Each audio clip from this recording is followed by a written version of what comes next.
Location: a quiet suburban street. Marcus Thompson's driveway, the morning after a heavy storm. Marcus is kneeling in mud by the garage, shovel in hand, watching a slow, sickening sink where the asphalt is caved in. He expects roots, maybe a clogged drain. Instead, his shovel hits metal with a sound that makes him stop mid-breath. What is that? He thinks. His heart tugs at his ribs like a hand. He calls the neighbor. Quick, a single sentence. You gotta come look at this. That small, ordinary moment, a man fixing his driveway, is the hinge the whole story swings on. Marcus has lived on this block for 20 years. He knows which gutters clog and which tree roots push up sidewalks. The storm left his lawn a pattern of puddles, and he planned to patch the dip near the garage before the next freeze. He scrapes away sod and clay, each scoop revealing darker soil. Maybe a pipe broke, he thinks, just something annoying to fix. The shovel strikes again, a ring like bell metal. He kneels, brushes mud with both palms, and uncovers a heavy, rusted seam. A circular lid, sunk and bolted into concrete. He shouts for Carl next door. Carl arrives 5 minutes later, eyes already narrowed in that neighborly way that says the world is worth inspecting. "You find treasure?" Carl jokes, but his voice catches when they realize the lid is industrial, not municipal. They haul on the rusted lip together. Metal resists, then gives with a long complaining creak. Air pours up, stale and metallic. Marcus leans in, flashlight trembling. He sees steps. A stairwell descending into a black throat beneath the driveway. Marcus takes the first step down, one boot at a time. The air is cool, smelling like old coal and damp wood. He thinks, I shouldn't go alone, but he's there already, so he goes. 2 steps, 3. The world above narrows to a circle of light. On the 4th landing, his beam catches wood crates lined like coffins, rows of them with stenciled letters half rubbed away by time. He reads the ghost of a stamp, WW2. His stomach turns. No way, he whispers.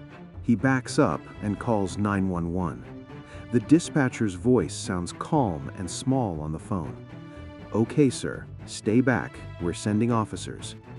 People gather on the street. Curtains parted, coffee steaming, curiosity braided with an instinctive fear. When police and the county bomb squad arrive, Marcus is both the man who found it and the man who must step aside. He tells the lead technician, a woman in a dark uniform with a spare, precise voice, I found it this morning after the storm. I only wanted to fix the driveway. She nods, and for a second their eyes say something neither speaks. Responsibility is heavy and immediate. The EOD team moves like a surgical unit. They unspool cables, set remote cameras, and bring cranes. Marcus watches with his hands jammed into his pockets, feeling the tug between relief that professionals took over and a kind of guilty ownership. I opened a door I shouldn't have, he thinks. One technician radios, voice steady.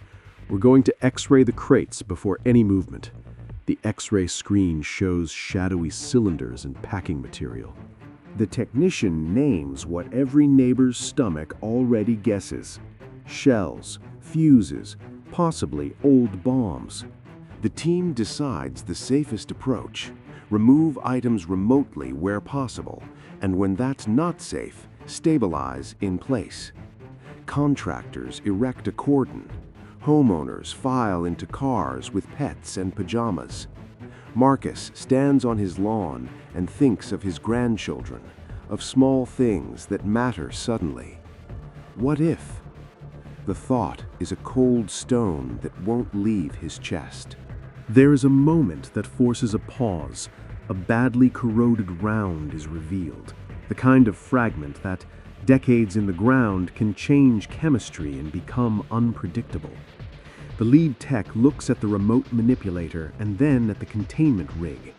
She calls up, widen the perimeter, evacuate the block. Her tone is not loud, but it carries the authority of people who have seen too much to dramatize.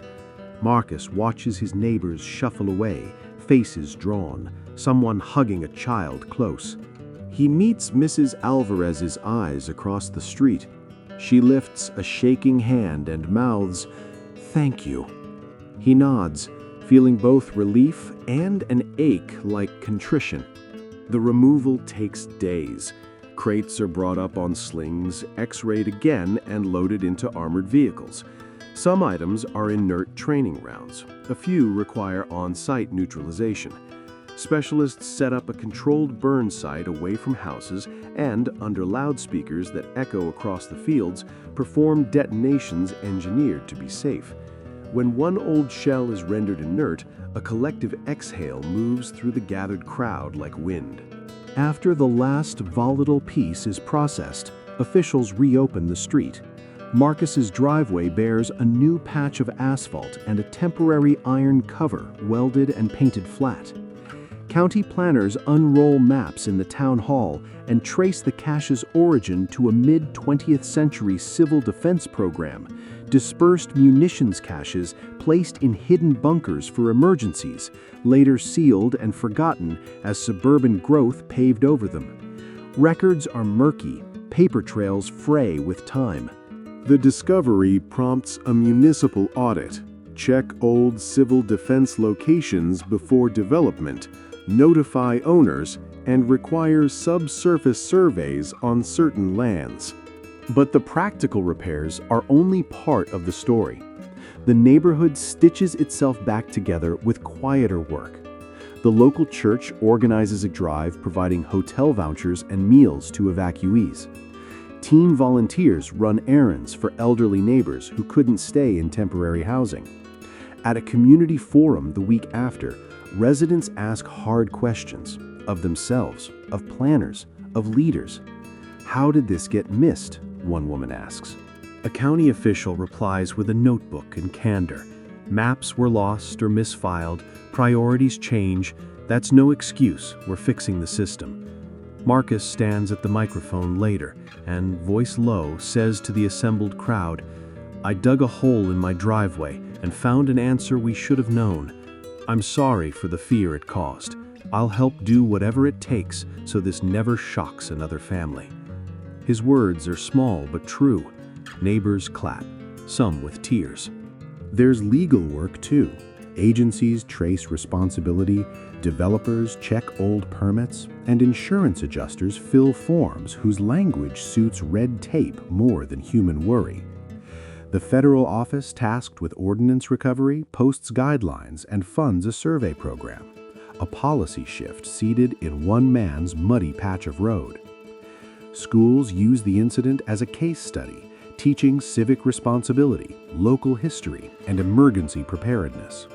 Marcus begins attending town meetings not for headlines, but because he now understands the fragile seam between present comfort and hidden pasts. In quieter moments, Marcus returns to the repaired strip of driveway. He kneels sometimes and runs his hand over the asphalt where the metal door is now flush and sealed, a small scar on an otherwise ordinary surface. He thinks of the crates, the men in protective suits, the neighbors in pajamas, images that folded into his memory like photographs. He also thinks of his grandchildren and of the way ordinary days hold incredible responsibilities. "I'll keep watching the road," he tells himself. "I'll keep mapping our past so our future can be safer." The story doesn't end with a ribbon cutting. The bunker remains a reminder that decisions made by previous generations can lie dormant and dangerous, that civic systems must be maintained and memory kept, and that sometimes the smallest action, a man fixing his driveway after a storm, becomes the way a community learns to protect itself. Marcus's neighborhood rebuilds with new plans, with audits and conversations, with small committees of volunteers checking old deeds and old maps. And every once in a while, when a storm passes and the street drains groan, A neighbor will nod toward Marcus's patched driveway and say softly, "Good thing he poked the mud." Marcus will smile, but he will also think of the weight underfoot and of how fragile our ordinary lives can be when history lies just beneath the surface. Light the lantern, join the journey, subscribe.